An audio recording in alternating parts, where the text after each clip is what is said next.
Осында екенсің ғой. Тұр. Төбегіне жай түсірейін. Тұр!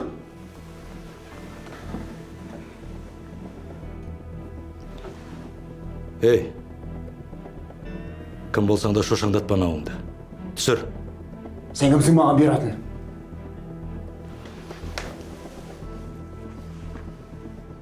Мен Алашордамын.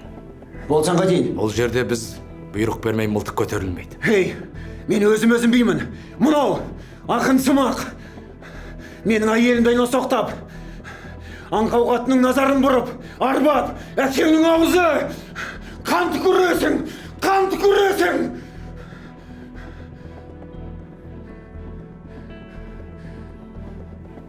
Сен Алаштың рухымен ұранына мылтық кезеп тұрсың. Дала заңында кесілген бастың құнын кесілген баспен ғана өтейді.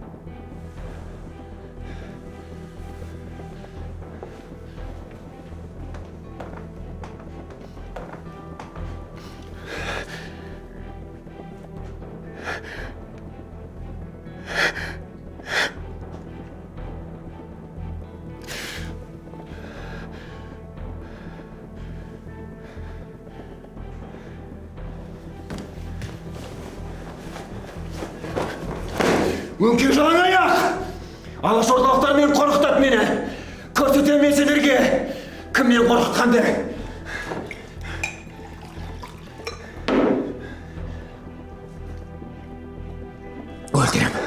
Өлтірем. Ат құйрығына байлай өлтірем.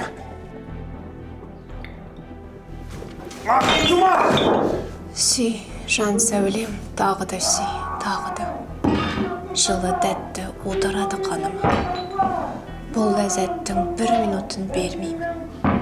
Патшадағы бүкіл дүние малына. Жоқ болмайды.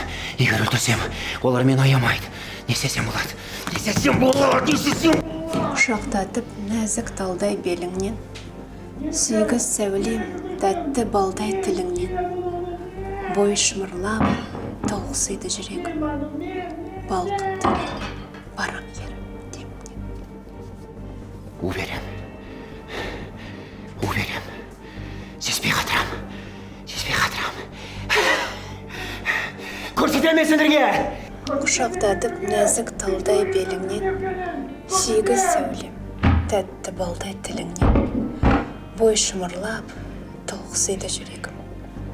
Балқып денем, барам ерім деміңнен. Өлу керек!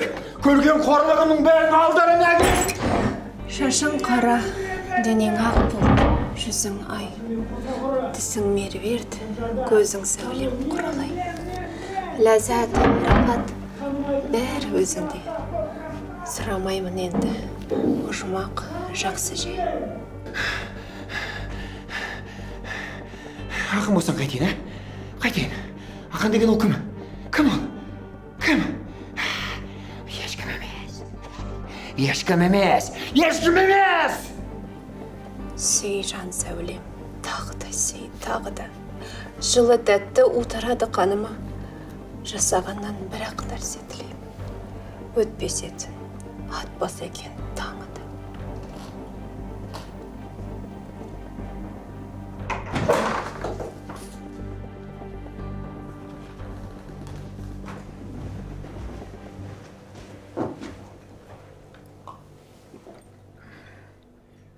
Ал, айт.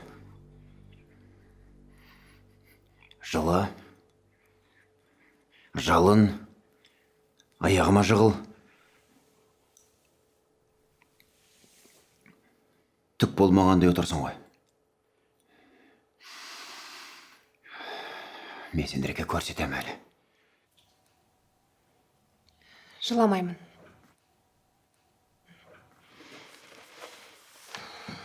Бұл қаладан кетеміз. Маған Қызылжар ұнамайды.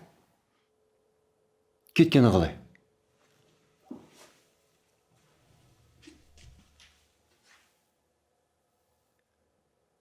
Бәрін білдірмей кетем дейсің ғой. Солай ма? Қатынның қулығы деген осы ғой. Кетем дейді ғой. Мен ананы көрге түсірмей ешқайда кетпеймін.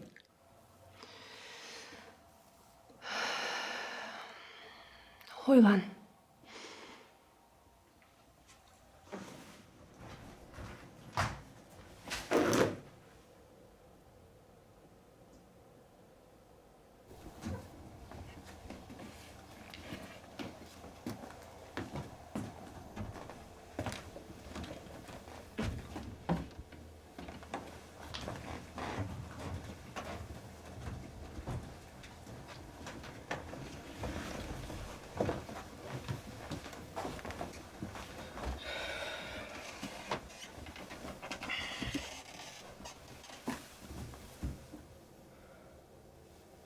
Аға. Қалыңыз жақсы ма? Өлең оқыш. Қазір зерттеу жазып жатырмын. Өлеңге уақытым жоқ. Тап күрес туралы ма? Сен менің жақсы көретін шәкіртімсің. Қасымда ұзақ жүрдің. Шамам келгенше қанатыңды қатайттым. Білім шексіз жол. Сенің жолың алды. Бірақ бір нәрсені түсінбеймін. Алаш арманы, бабаларымыздың аманаты неге саған сіңбей қойды? Оны сіз менен жақсы білесіз аға. Е, екеуміздің арамызда идеологиялық шекара бар. Сен мені түсінбейсің. Ұлтшылсың дейсің. Ұлт өмір сүру үшін жаңа үкіметке бұрылу керек. Олар бай кедейді бөлмейді.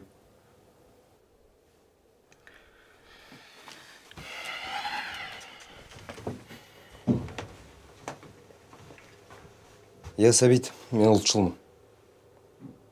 Сендер ол сөзден қорқасыңдар. Ал енді маған айтшы, ұлтшыл болмасаң, ұлтқа қалай перзент боласың?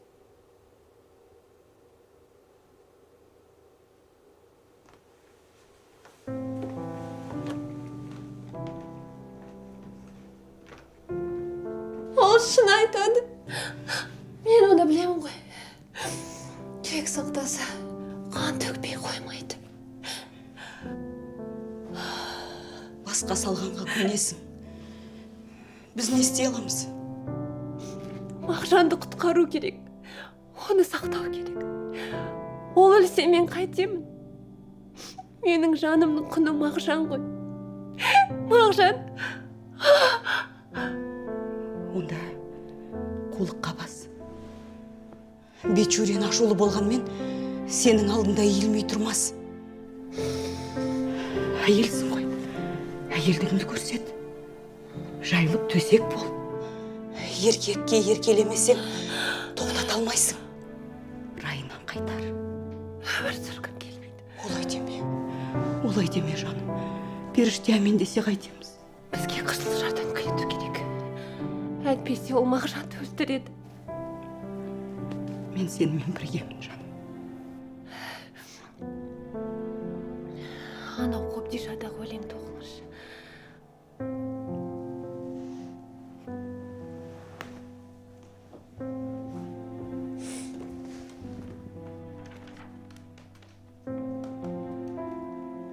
Күніңмен алтын қуантпай, гүліңмен жібек жұбатпай, жеттің де тез өттің жаз.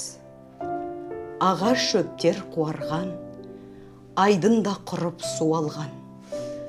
Қаңқылдар қайда қоңыр қаз.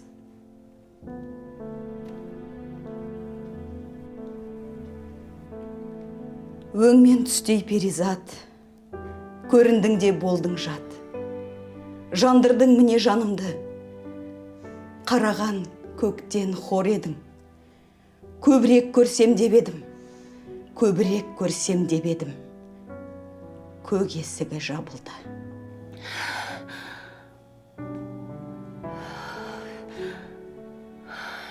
Бұл қатын бүгін алдым.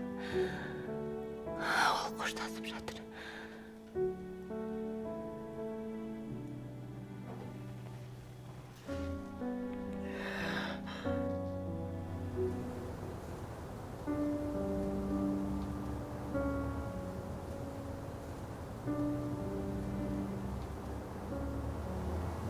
Білдім бүгін мені тастап кетесің.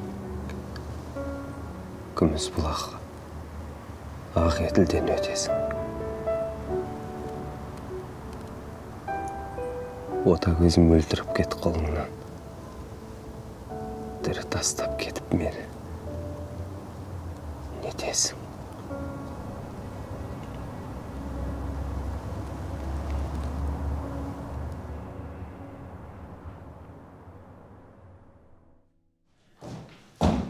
Кетеміз. Иттің ордасы байласа да тұрмаймын. Қазақтың жерінде осы қанғанымда жетеді. Қайда кетпексің? Қайда? Осының бәріне Гүлсім, сен де кінәлісің. Қызыл жардан кеткелі жолым болмады. Атың ұшқыр Қайман. Атыңды ұшырым сенің. Ұрпағыңды үскірген далада қалдырам. Колчактан қашқанымыз аз ба? Тоқтайық осында. Омбы жаман жер емес. Битюриндер әулетінің ата кәсібін тартып алады екен, онымен қоймай жаһанға жар салып, сарайында сатқандарды жинап думандатады өзі. Басындырып алған кінә өзімде. Саған не керек? Кешіріңіз, мен Гүлсім ханымға ас үйдегі... Жоғал!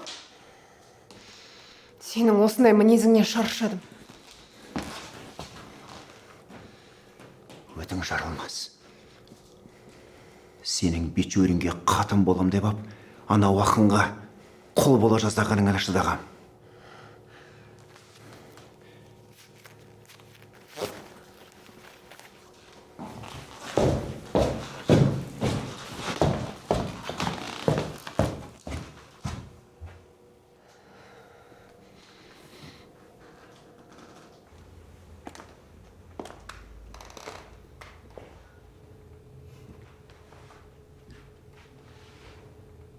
Мойным әжім түсет деп, түңкерлік бұрылады екенсің ғой әлі. Осы жұрт сәкенді сер дейтін болыпты. Сай болу керек. Келгеніңді білмедім. Мағжан деген ақын Айманның сарайын дүрілдетіп жатыр деген сөз желде есті ғой.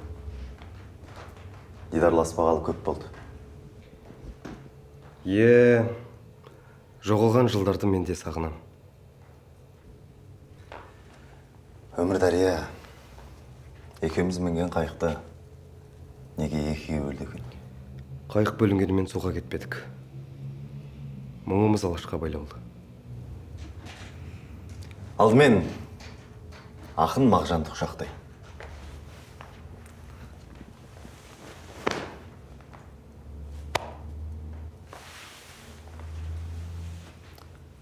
Ал Алашшыл Мағжанмен әңгіме басқа.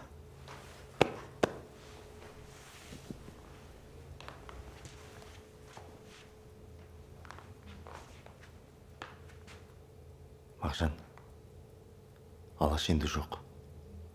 Елдің есінен, жұрттың көшінен қалып барады. Қазақ енді қала салып, отыршы өмірге үйренді. Ойыңды түсініп тұрмын, Сәкен. Мен жүрек айырбастай алмайтын бейшарамын ғой. Алаш барда бармын, алаш жоқта жоқпын. Ей, Мағжан, Мағжан. Екеуміздің түйіп алған топырағымыз қазақтың даласынан. Құйып алған біліміміз қазақтың даласынан. Шар биігіміз де қазақтың даласынан. Ойымыздың бірлігіне сенем, ал жолымыздың бірлігіне сенбеймін. Адам байғұста ар болса, өз таңдауына сатқындық жасай алмайды екен, Сәкен. Саған құрметім зор. Айқаппен қазақтың заманынан, семинарияның заманынан, үйіл жарлығының жортуылынан, қазан мен ақпандағы қыр қазағынан мұңынан. Екеуміздің таңдауымыз өзгерді.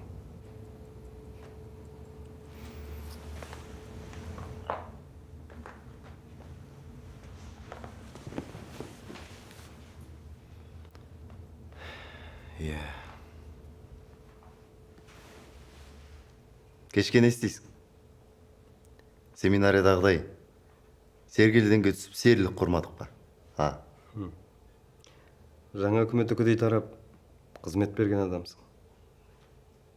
Серлік жасағаның қалай болар екен, Ей, Мағжан, сөзді қой. Сәкен алдымен ақын, содан кейін советтің адам.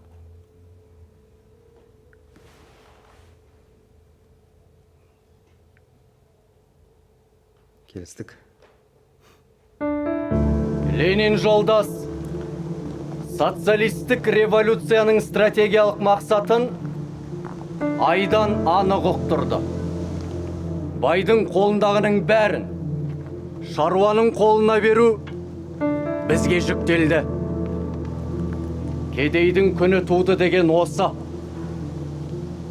Қампиған қарныңған ойлайтын бай кешке жалшы болудан басқаны білмеуші едіңдер. Айымыз оңынан, күніміз көгінен туып тұр. Сондықтан, жолдастар, сіздер партияның төтенше әскери бөлімінің жауынгерлер болып қабылданып жатсыңдар.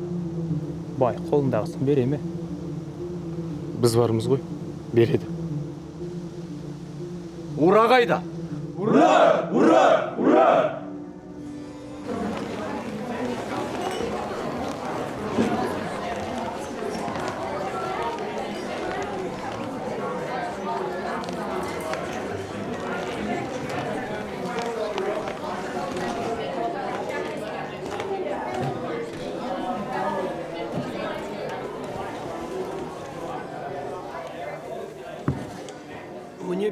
Маған сіздің өлеңіңізді аударып берді. Өзіңізді пайғамбар санайсыз ба сонда? Әр адам өз қиялының пайғамбары. Әйтпесе құдайсыз ақын болмайды. Сіздің омбы топырағына келіп ортамызды толтырғаныңызға шексіз қуаныштымыз. Рахмет, Мағжан. Биылғы жағдайлар жұмысшы тапқа оңай тиіп жатқан жоқ. Бірақ бақыт деген күреспесен қонбайды ғой. Бақыт құсы екеу болмайды. Биліктегілерге бір күнде қонатын бақыттың Бұқараға бір ғасыр өтсе де қонбай кететіні бар. Адасып жүрген бақытты Алаштың даласына қайтарып алу біздің міндетіміз. Рұқсат болса, Ғайман көкеме барайын. Мына адамдардың қолпаштауы сізге ұнаған сияқты. Менің байқағаным, қырғыз байларына дейін көңілін аямады. Сіз оларды таңғалдырдыңыз. Бұлардың қолдауы маған емес. Мен тек әрбіреуінің жүрегіндегі дала жауынгерінің рухын ояттым. Сіз қазақ деген сөздің мағынасын білесіз бе? Білмейміз дейік. Қазақ деген еркін ел дегенді білдіреді. Соны естеріне түсірдім. Дала заңы бөлек. Түркі тұқымының бөрілері өз даласында пайғамбар. Сиқырлы кештен ләззат жинаңыз. Түрік тұқымының пайғамбар ақыны. Кеш соңында тағы да кездесерміз.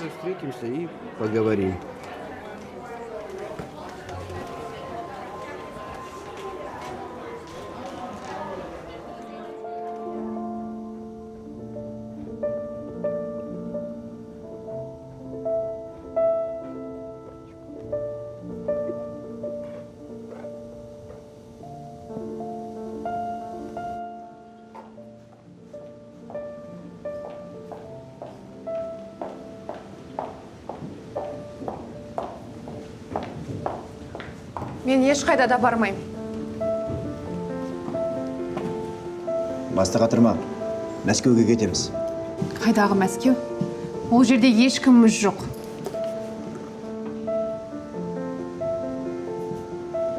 Ел жұрттан адаспақсың ба? Тым болмаса, Уфаға кетейік. Гүлсім, мен олармен хат арқылы сөйлестім. Жаңа үкімет жақсы сөздер айтып жатыр. Печвериндардың байлық қонған, Бұлғарым деген мекені осы жер. Омбыда қалайықшы? Осында болайық. Мен сені таңдадым. Осы жетпей ме саған? Қалағанымды орындайым деуші едім. Енді міне, сөзіңнің салмақ кетіп барады.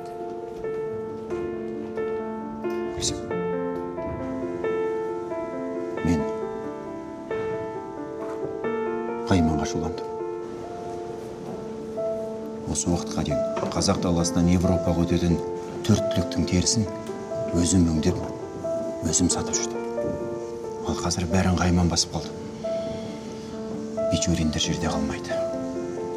Мичуриндер өзіне тиесіліні түбінде қайтарады. Сен маған ренжіме.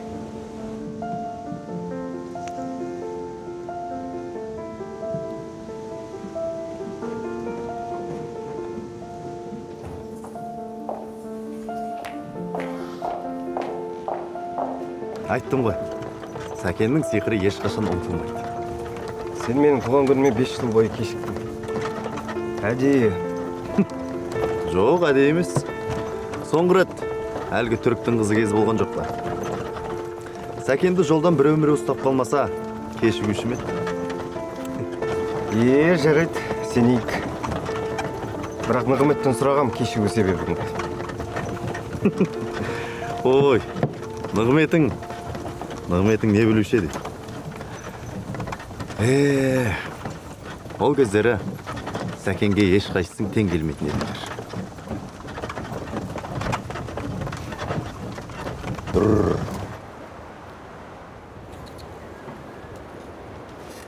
Мағжан, отыр. Әй, атты кері бұр. Ағашты айналып өтейік. Үлгермейсің. Бұндайдың талайын көруші. Қозғалма! Жайлап салам еттесе. Қызылдың өлтірге. Тұрып етте. Жұртты түсіріңдер. Сен бері бас орныңда тұр. Жұртқа жететін азық бас алып қалыңдар. Жолдастар, мен Сәкен Сейфуллинмін. Керек десеңдер құжат көрсетейін. Мен қазір өз еркімен сайлау өткізіп, өз еркімен адам тағайындауға құзыреті бар адаммын. Сондықтан қаруларың түсіріп, келген жолдарыңмен қайтыңдар. Сен олай кісінсіме. Жұрттың бәрі сен сияқты қызыл жұлдыздың соңынан жүрген жоқ. Асырайтын ауылдар бар. Мен айтарымды айттым. Бұл бұйрық. Әкең бұйрығың Сенікі жөн. Жөн. Ұғысып сұрасайық. Алдымен қаруларын тастаңдар. Біз де қара жаяу емес, біз елдің баласымыз. Астық керек болса сұраңдар. Мына аштық желкемізді қиып барады. Мен де оны білем. Қырсық бір айналдырса шыр айналдырады. Былтыр қыс 100 жылдай болмады дейді білетіндер. Естерін білмеген ел зарығып бітті. Айрыққа жақынбыз ба? Кеп қалдық. Бір атпен барамыз. Біреуін мына ағайынның баласына береміз. Әй Мағжан, мылтық кезегеннің бәріне бере беретін жылқың көп бет?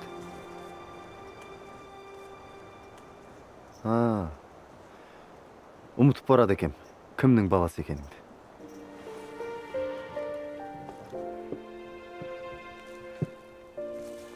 Ашыққан балалар бар ма? Бар. Баламыз аш болмаса басымызды қатерге тікнеміз бар.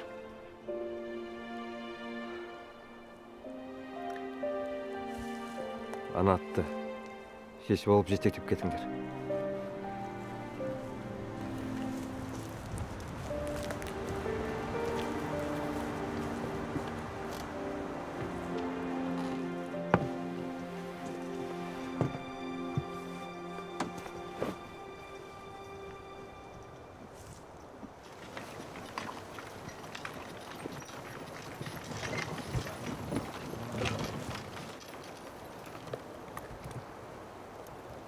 Ал, аман болса екен.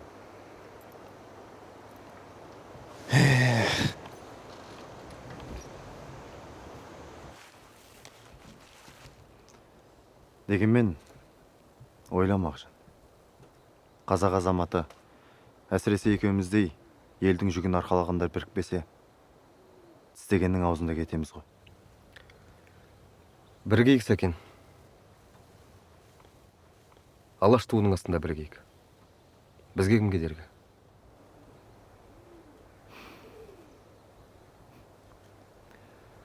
Каменев жолдасымен сөйлестім. Саған көзқарасы басқа. Қазақ даласына сапарға сені ала кетем дейді. Ал Мағжан, аман бол.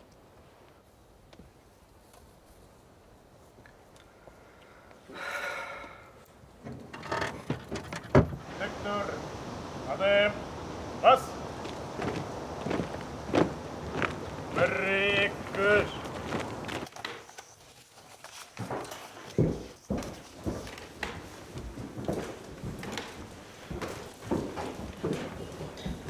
Сәбит.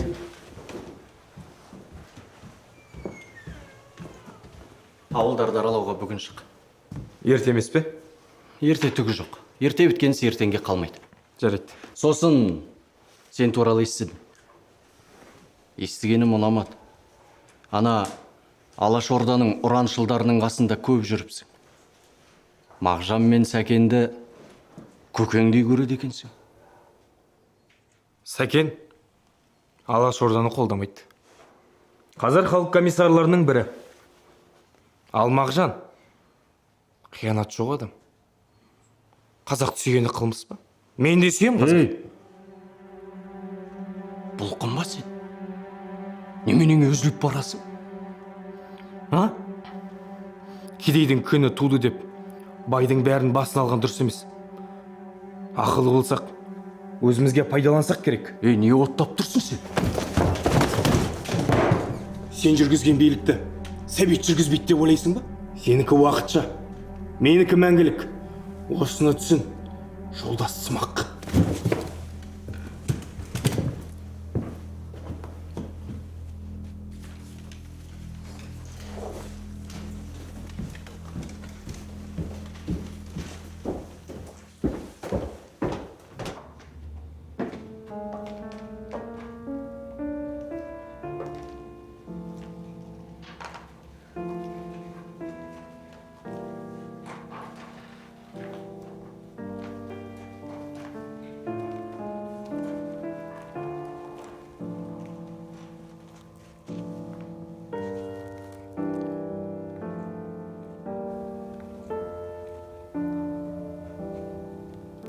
Сіз үйге тұрақтағалы 2 күн болды.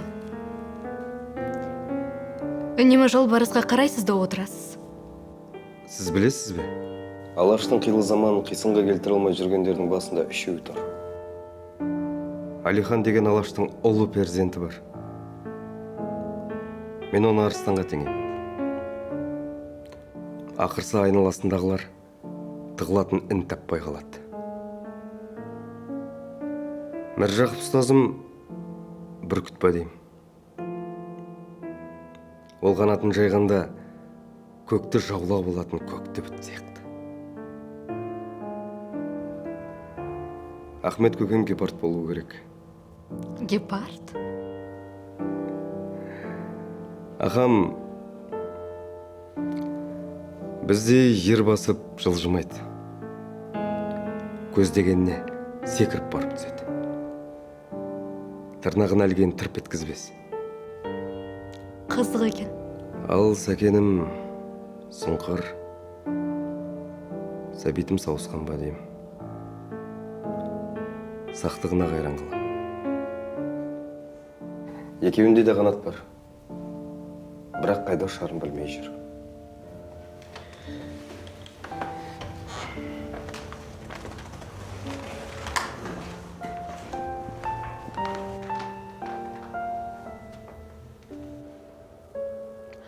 Ал менің әкемше? О, Ғайман көкем піл болу керек. Неге піл? Ешқашан суырылып алға шыққан емес. Бірақ Алаштың артқан жүгін ауыр сыңбай көтереді. Ал мен? Ал сіз... Кейін айтам. Жақсы. Онда мен қызметшіге айтайын. Ас дайындай берсін.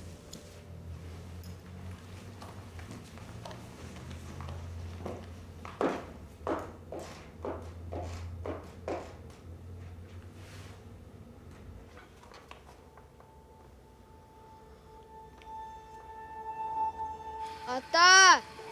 Атау! Әй, әбіл Мағжан, түнді шошытпа, бергел.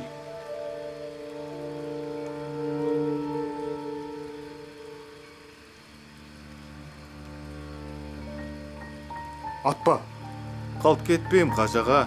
Жоқ, шабатым болса бірімізді бағана сүйреп кететін еді. Жер өзгенікі, ел өзгенікі екенін біліп тұр. Ауып бара жатқан жыртқыш қой. Көрдің бе, Мағжан? Я. Жалғаның жартысын алған жазирада туған топырағынан таршылық көрген тарқымай. Адасып жүргені көрініп тұр. Атпаңдар. Басқаның атқан азбет. Жақсылап салғыз. Мағжан ағаның иығында мен кестелген ойы жарқырап жүрсін.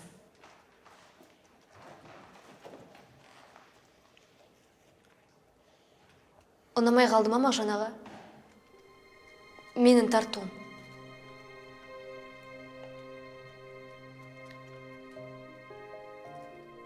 Көңіліңізге құрметім,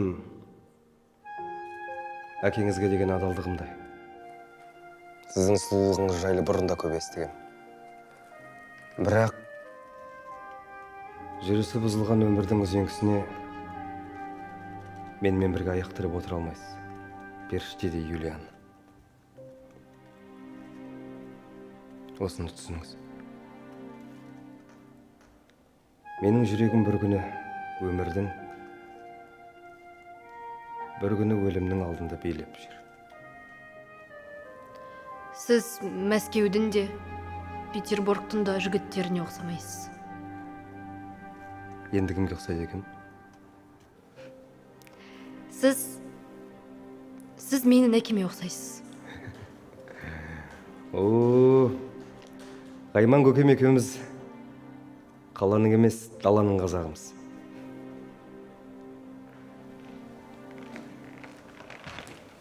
Мағжан, Әкетай, қанжар сыйлау жаман ырым. Губернияның приставы айтып отыратын еді ғой. Ай, тентек-ай. Сен білмейтін іске араласпасаңшы. Қанжарды құрметтемейтін қай түріктің баласы бар, а?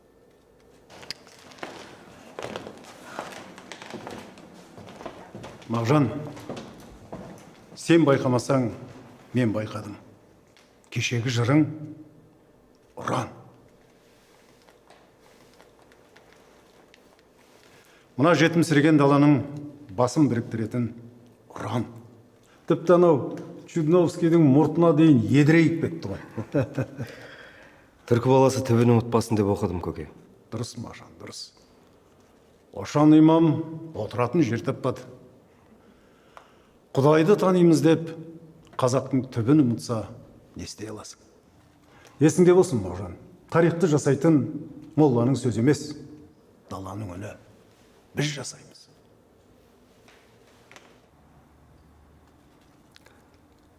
Аман болыңыз, көке. Естуімше, мына Петропавлдағы жұрт ашығып жатқан көрінеді. Мен көмектесе алмаймын, Мағжан.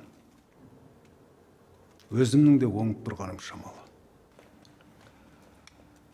Омбыдағы қалқаным өзіңіз, көке. Сізден өтінерім біреу ғана. Көккөз мырзалармен көп кездесесіз ғой. Әр сөздің төркінімен менің елімнің жағдайын айтсаңыз екен деймін. Ай, Мағжан-ай. Көкеңде қауқар қалды ма? Губерния сайлауы күзде өтеді. Алашорда бұл жолы өз тізімін өткізу керек.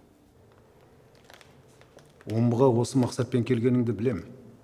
Бұл жақты өзім тындырам. Тек ешкімге тіс жарма.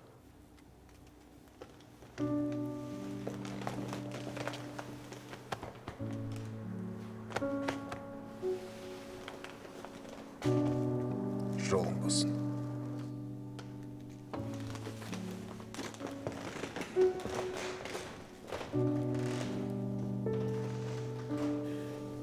Мен сенің қасыңдамын, Гүлсімжан. Орынбор ауырлау болды. Енді міне, омбыда сенің қасыңдамын. Иә, дүниедегі ең қиын нәрсе көшіп қону. Айтсам, айыпты болам ба деп, естігенім есімді шығарып жатырмын. Ақырын. Кешір. Ал, айтыңыз. Кең жүрегіңізге не сыймай жатыр? Әйел адам жас қосқан сайын жасарады. Егер бақытты болса, ал сенің көзің. Қорқам, Гүлсімжан. Мен омбыдан кететін болсам, менің бақытым осы өлкеде қалады. Мен жолбарыс көрдім. Қайдағы жолбарыс біздің қалады? Шаршасаңыз айтыңыз, көмектесейін. Жоқ, күнім. Қызылжардағы оқиға есіме оралды. Жолбарыспын деп, сені қуып жүріп ұстап алып ақбоз атына мінгізіп, мектепке апаратын ақынды көрдім. Мағжанды. Мағжанды? Омбыда? Күнім, отыршы. Осыны айтсам ба, айтпасам ба деп, Бечуриннің бейшігінің бір іші өзіме тимесін деп. Сол Мағжан ба? Өзі. Қызылжардағыдай емес. Сұсты. Қартайып кеткендей. Қатқыл. Ғайманның сарайына кіріп бара жатты.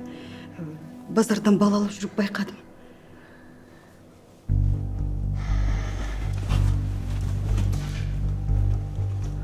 Құдай, өзің кешіре көр.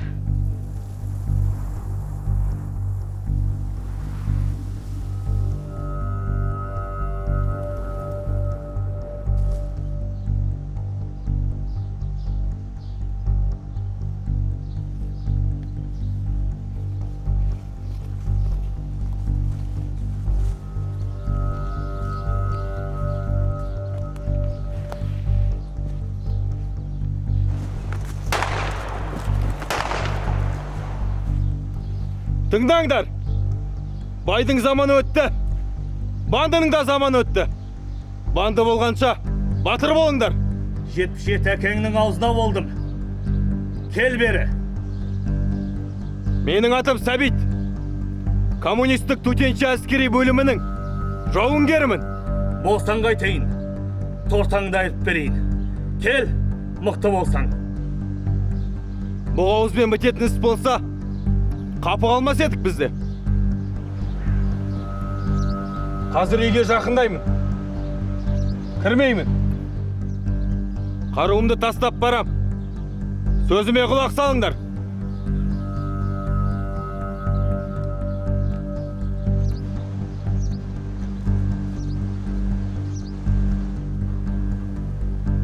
Боққа татмайтын банды болғанша, бүкіл елдің ауырын арқалаңдар. Контрреволюция және саботажға қарсы күресетін төтенше комиссияның құзыретті өкілімін мен. Халықтың қарғысына қалғанша қара батпайсың ба, қызылдың күшігі? Халық дегенің бұқара. Бұқаралық қызыл армия ұйымдастырып отыр мұны. Қарсы шыққаннан қайран жоқ. Қазақ өмір сүрсін десек, қазаққа болсы өмір сүрейік. Жастығымды алып едім, сендерге құл болғанша. Кеңес үкіметі жау емес. Кеңес үкіметі баршаға бірдей жағдай түзеуге арналған. Өзімнің құзыретімді пайдаланып, өздерің берілсеңдер, сендерді кешіретінін сеніммен айтам. Әскери ревком арқылы босаттырам. Әскери трибуналға да түспейсіңдер. Сөзім. Сөз.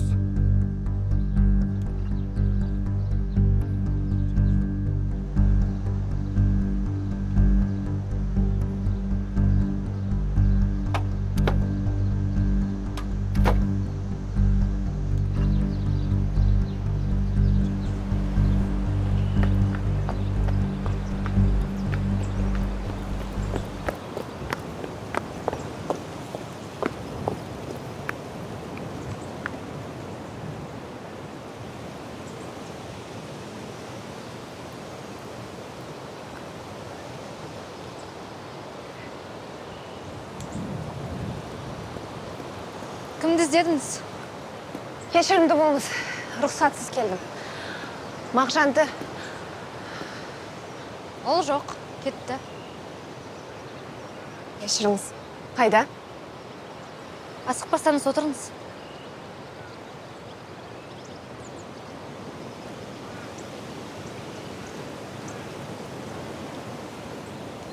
Ғашықтық адамның өзін өзі алдауынан басталады. Ал аяғы біреуді алдаумен тынады. Оскар Уальд. Мағжан басқа адам. Тағы біреуі. Не дедіңіз? Мағжанға ғашықтардың тағы біреуі деймін. Біз нешеуіміз өзі, бұйырмайтын бақытқа дәмеленіп жүретіндер нешеуіміз.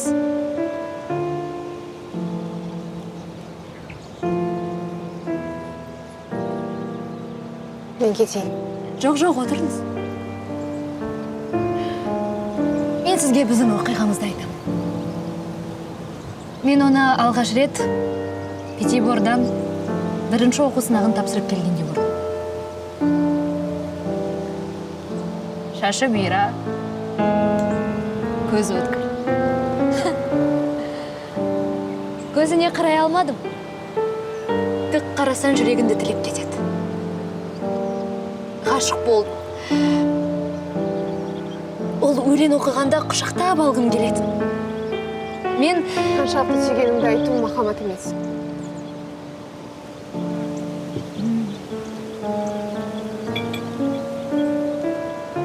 Ал сіздің оқиғаңыз қандай, ханым? Таныспадық па? Мен Гүлсім. Гүлсім. Гүлсімге арналған өлең бар шығар. Әйтеуір, Юлиянаға арналған өлең жоқ.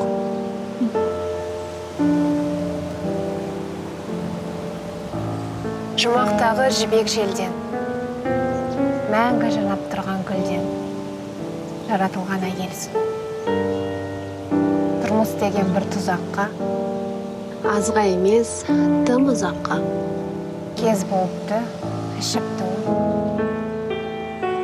Әйел атын Гүлсім дейді, тұрмыс атын Тылсым дейді. Жұмақтағы кәусар судан, бетіндегі алтын будан. Періштелердің жырынан, жұмақ судың сылдырынан, жапырақтың сыбдырынан. Тәңірімнің өз нұрынан жаратылған періште.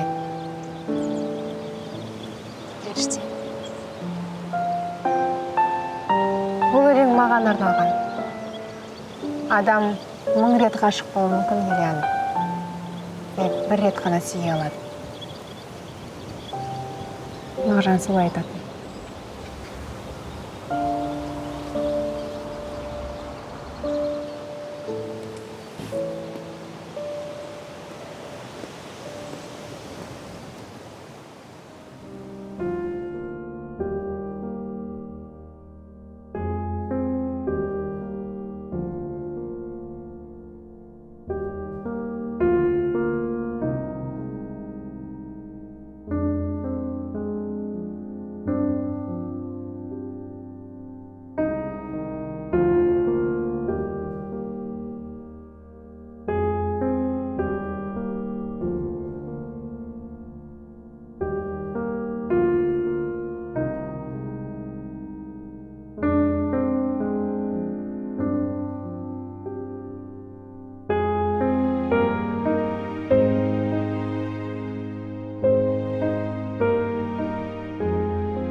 Мәскеу жарқыраған қала. Жаның жай табады. Соғыста қасымда болғандар ол жақта жақсы өмір сүріп жатыр. Мейлі.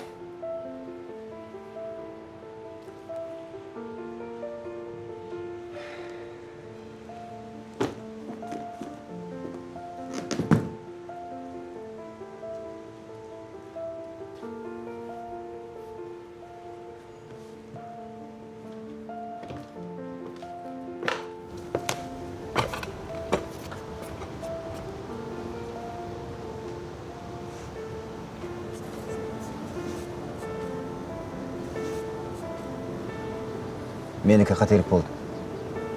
Петербордан Орынборға, Орынбордан Қызылжарға, енді мені Омбыға сүйреп, сенің тыныштығыңды күзете алмадым, қымбаттым.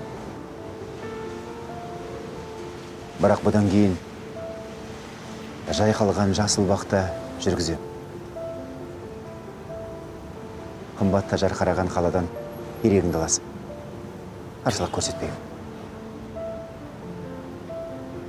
Сен менің барымсың ғой. Гүлсімі.